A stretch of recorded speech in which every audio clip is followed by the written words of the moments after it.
Hey everyone. So this was a fun discussion with Ron at Construction Champions podcast. We were talking about what makes a construction champion, and our discussion, of course, inherently drifted towards how we can help support our essential field members, why they are so dang essential, and small steps we could take to make training and information more accessible to them. Whether it's the standard operating procedures, those SOPs, how we use and maintain our tools correctly, our equipment correctly, or, of course, my favorite, right, the content on how to improve our communication, our reactions, how to handle conflict a little better, and leadership influence on our projects. But be sure to check out his other fantastic podcasts. It has some fantastic information that can actually help our entire industry as a whole. Really can. Oh, and by the way, this podcast does have video and audio. So for those of you who watch the video, you know me and my animated features. So I won't let you down in this video either. You are either welcome or I am sorry in advance for you having to watch the many animated facial expressions, I guess, and hand gestures that I have as well. But hey, knowing all about the importance and the value of those mirror neurons, I bet you remember it more than if you just listen to it, if you watch it. You got this. Enjoy. All right, Construction Champions, it's your host, Ron Nussbaum, and we're here for another amazing episode of Construction Champions podcast, where we're burning down the house so we can rebuild it. Every day, we're talking to construction champions all over the United States about how we can be better in the industry. I'm super excited to have Amy here with us today. Amy, how's it going? Great. How are you, Ron? I am doing fantastic. I'm super excited about our conversation today. So for all the construction champions out there, Amy is a 19-year veteran of the construction industry, from project management to running companies. And now she runs her own company, WellWorks, where she helps people be the champions they're meant to be in the construction industry. I'm super excited, like I said, for our conversation today. Amy, why don't you tell me what you're most excited about with what you're working on today? What I'm most excited about, I think, is making an impact on people who have wanted and needed this information for so dang long. In all reality, I got to a point where I was sick of waiting and looking for this or trying to explain it, what we needed and why we needed it. So I just dug in and built it. What we do best in construction, right? Do it. So I'm just excited to finally get these tools and give our field the confidence and the support that they have needed for a very long time. That is awesome. So we're going to get right into it. I'm going to ask the $1,000,000 question, and that is, what makes a construction champion? Yeah, no, I would say appreciation, recognition, and respect for the most critical component of the construction industry, which are the people who work in the field, the boots on the ground team members, right? Appreciation and recognition of their time, their energy, their sweat, their grit, their pride, loyalty, knowledge, and that know-how, right? That keeps everything else going in our nation. I've heard before, it was a fantastic quote that construction's the heartbeat of America, right? Nobody else can do what they do without us doing what we do first. But think about it. If construction's the heartbeat of America, our field workers are the lifeblood in the veins. So no one else can do what they do without them doing what they do first. So whether you're championing or are a champion of, I think if you're not speaking highly of those in the field or don't think highly of those in the field, then you're not a construction champion. I love it, being somebody that has spent a lot of time in the field and, I'd worked my way through the field from digging the hose and running the crews. I understand exactly where you're coming from. And it's definitely something that we can overlook a lot of times. We can not feel the needs for that. And that's what you do. You help with that. Yeah, absolutely. And what's interesting is, right, I don't have that field experience. My background was more college. I actually got a degree in construction management. I actually wouldn't be here today if it weren't for that. Not because I was good at school, I will tell you that.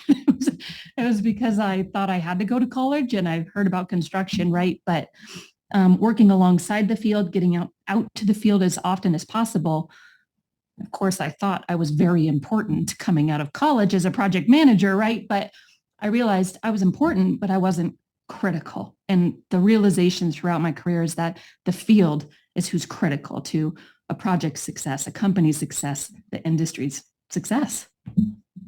Yeah. I love that. I want to dive into that a little bit when you talk about being critical and what does that look like, and unpack that realization that you had from a project management perspective of not being critical and what really does matter on these job sites. Yeah. So I think it was, there's the technical skills of construction, but then there's the essential skills, right? The communication, the leadership, it's a people business, right? It was that realization that you manage things. And so as a project manager, I'm managing things. I'm managing RFIs, contracts, processes, the schedule, but you lead people. And that is what was out in the field, is their ability to communicate with so many different people. And I would say use so many different languages, but not just like, it's just think outside of just foreign languages, Spanish, English, of they have to talk to somebody, an engineer, an architect, somebody who may have not graduated high school, right? Somebody who's having really life struggles right now, the public, an inspector, all these different people, and having to speak that language to create action or motivation or explain yourself or your team.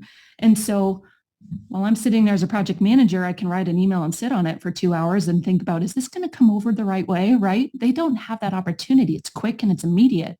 And how far that resonates and creates an impact on a site, it's fantastic. It's amazing. And it's also intimidating, but just how they behave can create and set the tone for a project and either create its success or not on a project. So that was that realization over years. I will tell you, I did, again, it took a couple years, maybe a little more than a couple years to realize I wasn't the most critical component, but and recognizing that shift of like, I'm not here to direct the field. I'm here to support the field because they're critical. They're the most important thing in what we do.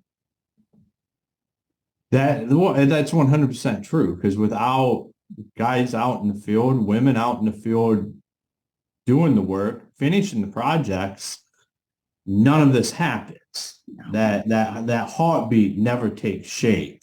So how do you help with that? How do you assist with getting everybody on the same page? Yeah, it's more directed towards it's leadership development, right? Is what I created a leadership development program directed for our field.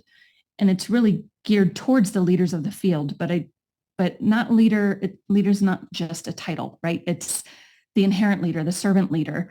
And so anybody who leads 2 or more people is considered a leader. It's trying to change some of the misconceptions about what that is, give them the confidence that, yeah, you know what you're doing, right? And just giving them some of those tools so they can select which tool to use in which environment, situation, or with which people for the success of the team, because they know that best. And so honestly, I kind of dig down to, well, what's happening in our brain? Why are we acting like this? And how behaviors are legitimate. They are contagious. There's science behind that now.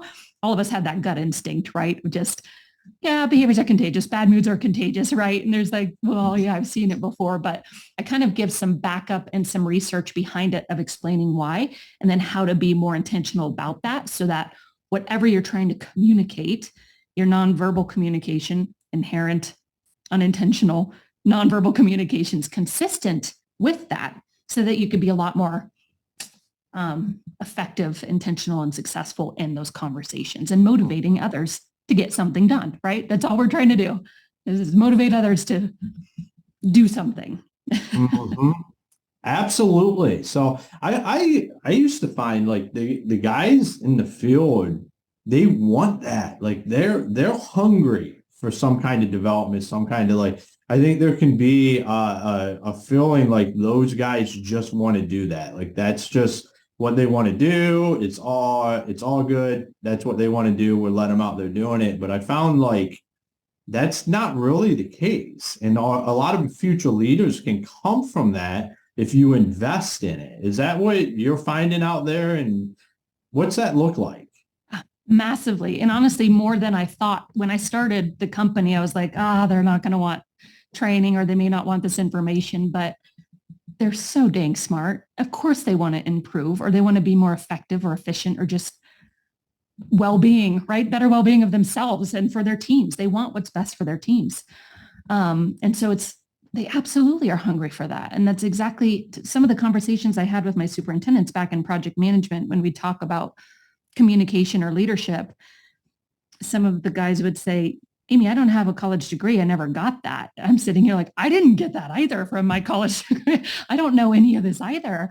And I hated that they stated that because they're so, again, so incredibly smart and intelligent. And just because it's not school that you can show that, or like, I still suck at taking tests, right? Yes, I went through it, but that doesn't mean you're not smart and you're not able to use that, or you're not wanting to grow or just get better as a human being. Of course they want that information. So that's really what I've done, is try to make it as effective as possible to get out to them instead of having them come to it. The way that it's structured, the way that the program's structured, it just increases that learning transfer, which is learning transfers how much information you take in and utilize, right? So if you're going someplace and you're like, wow, that was there for like 3 hours and I probably got like 10% of the information and I probably won't use this 6 months later, right? That's that really low learning transfer. And so it's really built to get out to them where they're at, to be used immediately, to try it with their teams, get on the job site, right? It's built so that it's finally built for them instead of built for something else and expecting them to come to it. Yeah. I like that. So most of our champions out there that listen to the podcast are owners, are contractors, are builders. They have teams. They're building their businesses. They're working on getting to that end goal of why they started the company. How do they start to get stuff out to their field guys? How do you recommend going about that? What are the steps for them to start getting their guys the training and leadership that they need? Yeah, absolutely. And the traditional learning setting, right, where with the PowerPoint, the classroom and everything else, there's definitely a spot for that. It's when you're going to get to the information. But what can you do to provide just a resource? I mean, heck, you can get a Wix website for very cheap, right? Of just providing some type of cheap, not cheap, I shouldn't say that.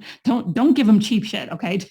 I'm sorry. Don't know if I'm allowed to say that. But find a resource, allow them, get it out to them, right? What did you teach, or what was the information you were trying to transmit? And can you put it into a sheet or a quick video or a quick audio as a refresher when they're out there and that's when they need the information? We learn best when we're hungry for it, when we need it most. Not 3 years down the road, right? I'm not going to remember something that apparently I'm going to be, in 3 years, I'm going to need this.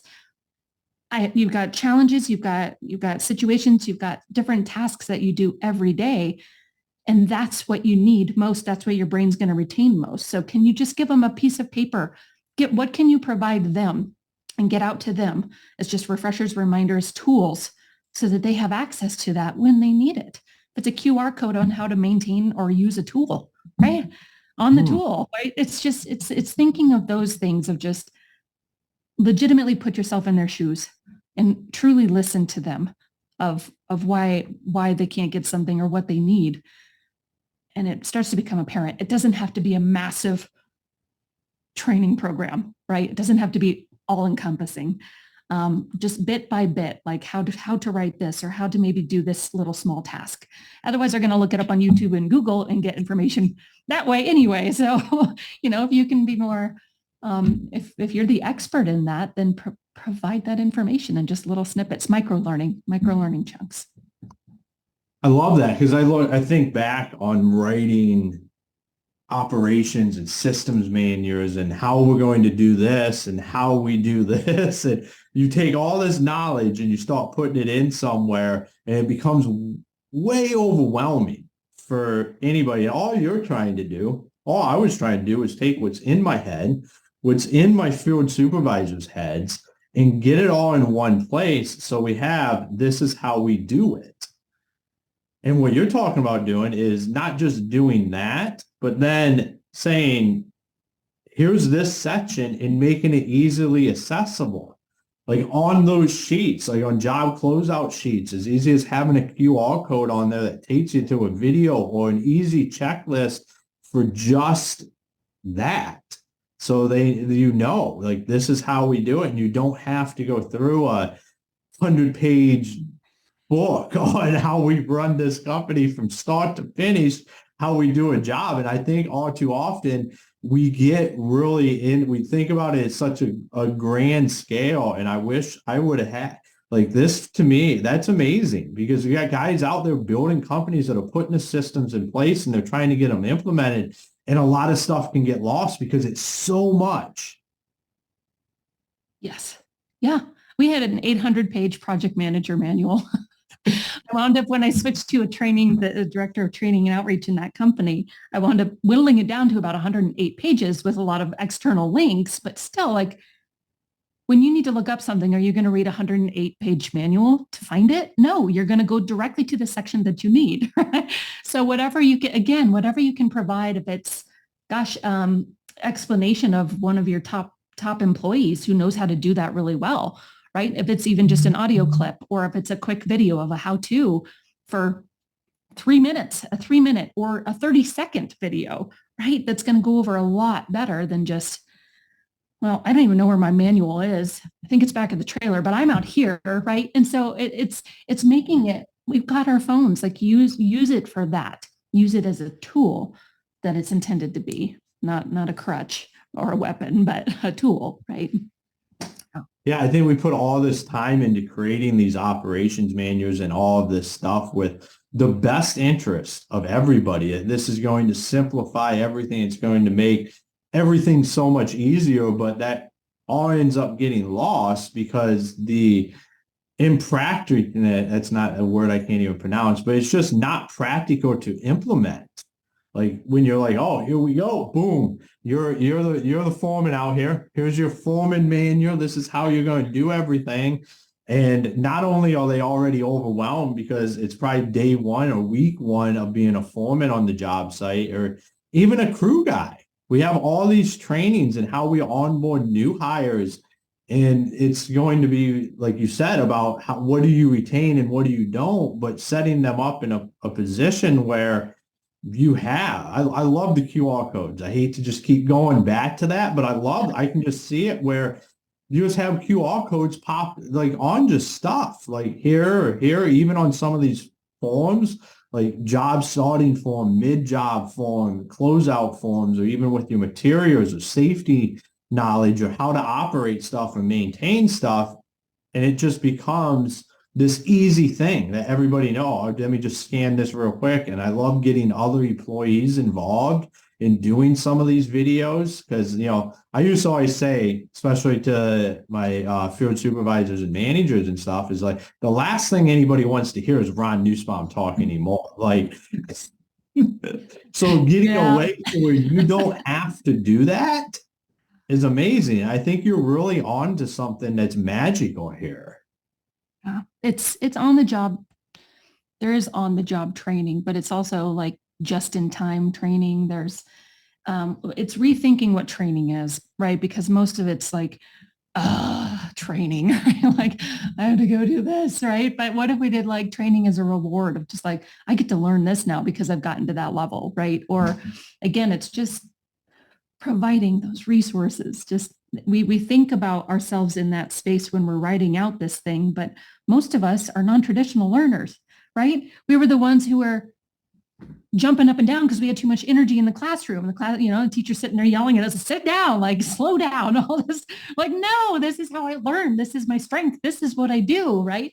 And so it's trying to, how can you just morph it just a little bit, training reimagined, right, into something that you would want, right? If whether you were great in school, I would say that's probably the instruction manuals are more for like our engineers than they are for our construction.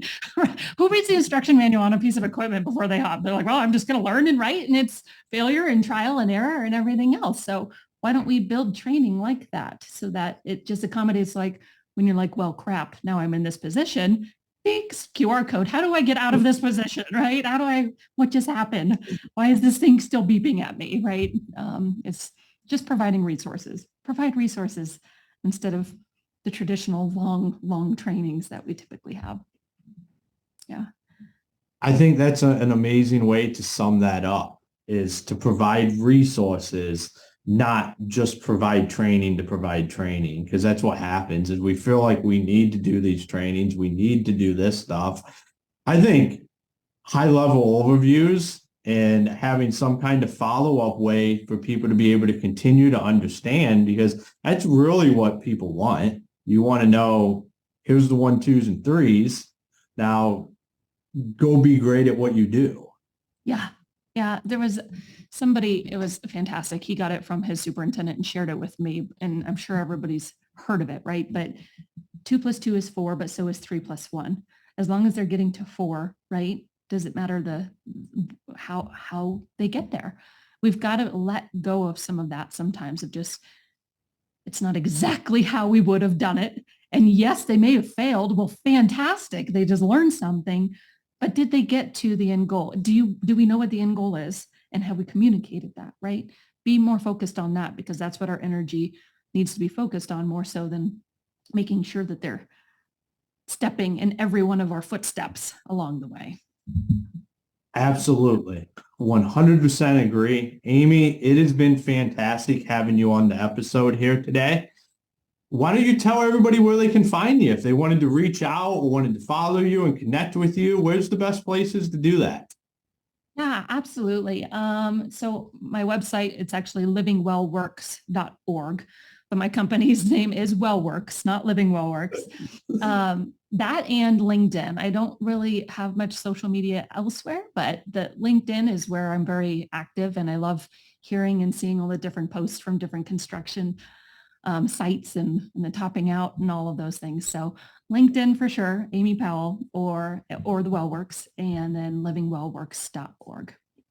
Awesome. I will make sure to have those links in our show notes. And thank you for taking the time to be on Construction Champions.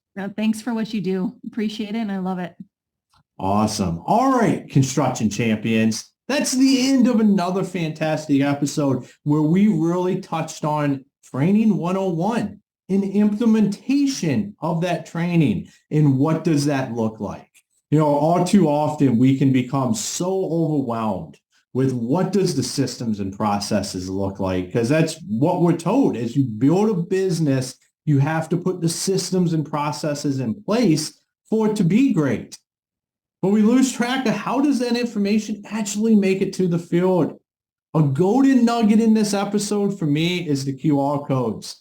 I can start to actually see QR codes popping up around my house. So when people go to do things, here you go. This is exactly how you do it. A real quick little introduction, a high-level overview, a checklist.